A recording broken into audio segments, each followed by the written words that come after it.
Yo, what's cracking everyone? Ericship 111 here. So, Playground Games has just wrapped up their most recent live stream showcasing all the new content for Update 10 in Forza Horizon 5. Now, on top of that, we know that tomorrow will be the release of the Hot Wheels expansion as well, and I'll be for sure covering all the important things that you need to know once the Hot Wheels DLC goes live. So, if you want to stay up to date with everything Forza Horizon 5 related, be sure to subscribe to my channel with notifications turned on, as it certainly does help me out.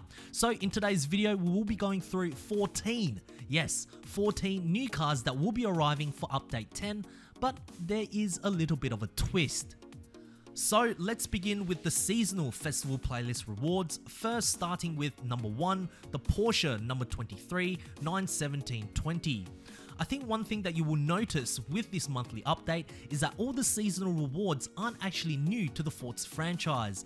Unfortunately, they have been featured back in Horizon 4 and in my opinion was deliberately taken out of launch for this specific reason, and that is to be brought back as filler content. Now I know some of you who have been a long time subscriber of my channel will know exactly how I feel about recycled cars being brought back into the franchise, especially if it's vehicles that were seen in Horizon 4, but I guess that's just how Playground Games want to approach this, and no matter how much I voice my opinion, there's only so much I can do. So for our first vehicle, we have this. It's essentially a one-off variant of the 917 Porsche race car that competed in the 24 Hours of Le Mans back in 1971.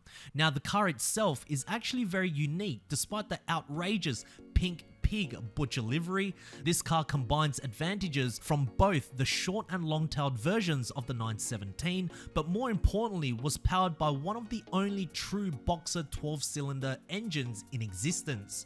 Overall, it is a fun car to drive. I've had a lot of fun with it back in Horizon 4 and Motorsport 7, and to unlock this, all you must do is earn 20 points during the summer season, which begins this Thursday. Number 2, the Porsche 911 Carrera 2 by Gunter Works.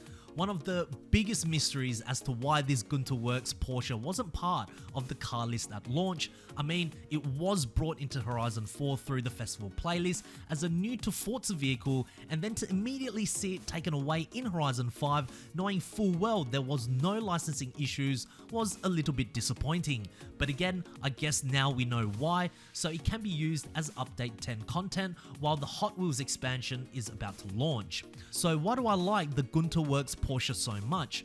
Well, first off, this Porsche is a resto mod, and what I love about resto mod cars is that it modernizes a classical car with new performance upgrades, technology, while retaining its old school feel.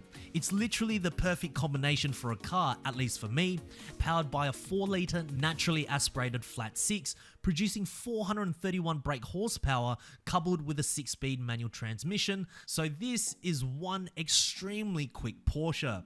Honestly, I would love to see more resto mods in the future, especially in Horizon 5, one being the ProDrive P25. Anyways, to unlock this, all you have to do is complete 20 points during the autumn season.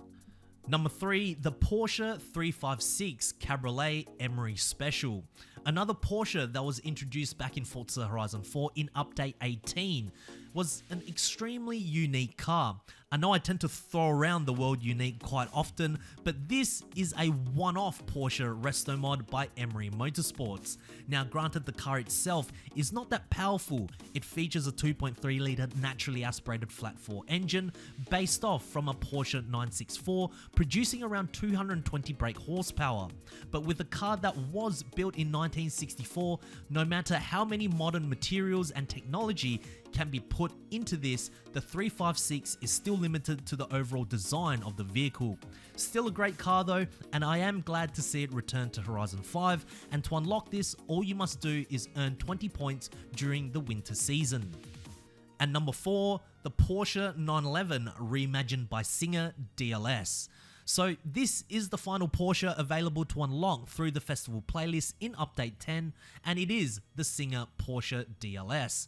First introduced back in Forza Horizon 4 in Update 29, this resto mod is most certainly my favorite reimagined Porsche. I just love how elegant the car looks, its color scheme, the design and engineering behind it. The 911 DLS will easily be one of the lightest Porsches in the game, weighing at just over 1,000 kilograms, and this is achieved by using carbon fiber bodyworks, despite the car being much wider with these bulging fenders. Not only that, the DLS is powered by a 3.9 litre naturally aspirated flat 6 that pumps out nearly 500 brake horsepower, and the cool thing is that the engine is still air cooled. Honestly, if I ever get a chance to drive this car, it'll be one of the happiest days of my life, and despite being very disappointed at Playground Games for removing this car at launch, I'm happy to see it back. But for Horizon 6, I want this and all the other Porsches we just talked about in this video to be in the game at launch. Anyways, to unlock this, all you must do is earn 20 points during the spring season. So now that we have covered all the returning Porsches for update 10, let's now move on to the 10 new to Forza vehicles that will also be arriving in this series that will be for free for all players. So we know the theme for Series 10 is now Extreme E, which was accidentally leaked a couple of weeks back, which I did cover on one of my videos by the way. And for those that don't know, Extreme E is an off-roading series which uses or showcases electric SUVs to tackle and race on some of the world's most remote and extreme environments in the world. Now, to say that there are 10 new cars is technically correct, however they are all just variants of one specific vehicle, which is the Extreme E Odyssey 21 E SUV. And then of course, different teams competing in this series will make small changes that is within the rules of the Extreme E series to try to be the fastest. So I will now go through each of the Extreme E cars and how you can unlock them. First is the Chip Ganassi Racing GMC Hummer EV, which will be available to purchase through the auto show from July 19th for 700,000 credits. Next, we have the McLaren Racing. All you must do is earn 80 points throughout the entire Series 10 Festival playlist. Then we have the X44, which can be unlocked by completing the boardwalk danger signs in the summer season. Next is the Sight, I think, racing team. All you must do is complete the Extreme E Island Seasonal Championship in the summer season. Then we have Andretti United, which can be unlocked by completing the Boulevard Speed Trap during the autumn season. And next we have the Veloce Racing, which can be unlocked through the Extreme E Energy Pre-Seasonal Championship during the autumn season. And then we have the Saints XE Team, which can be unlocked by completing the La Cruz Danger Sign Seasonal PR Stunt during the winter season. Next, we have the JBXE, which can be unlocked by completing the Extreme E Copper Prix Seasonal Championship throughout the winter season. And then we have the Rosberg X Racing, which can be unlocked by completing the Costa Rocosa Speed Zone in the spring season. And then lastly, we have the ABT Cupra XE, which can be unlocked through the Extreme E Desert Prix Seasonal Championship throughout the spring season. So there we have it guys, 14 new cars that will be coming to update 10, and once again the Hot Wheels DLC will be releasing tomorrow, and I'll have a lot of content for you guys once that releases. So be sure to subscribe to my channel with notifications turned on, that way you won't ever miss out on another video that goes live, and I hope to see you guys in the next video. Peace.